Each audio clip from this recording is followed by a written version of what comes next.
Yeah. You know, I have a teenager son and it's quite confusing for me. I can't quite puzzle. Actually, I can't quite spellbound it because he's asking questions about things I never do when I was a teenager.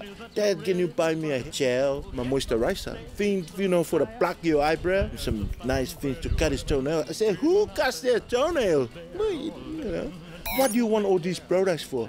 He said he's going to a rugby game because he needs to look good because he's number 18. He doesn't even go and play on the field. He just wants to sell the products for his hair. He said to me, Dad, can I use the card to go to the rugby game? I said, hey, if you don't cut your hair, you don't get the card.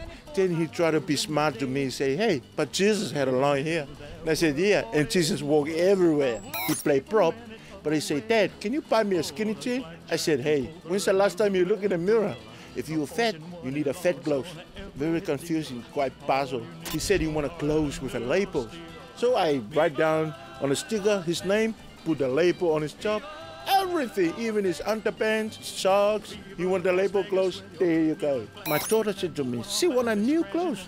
She's 18 now. She said, you should be happy. Those are the same clothes you had when you standing for. It used to be a dress, now it look like a mini skirt. The fashions go Camilos like this, sit around in a circle. You just be happy with what you have because what you have is what you have.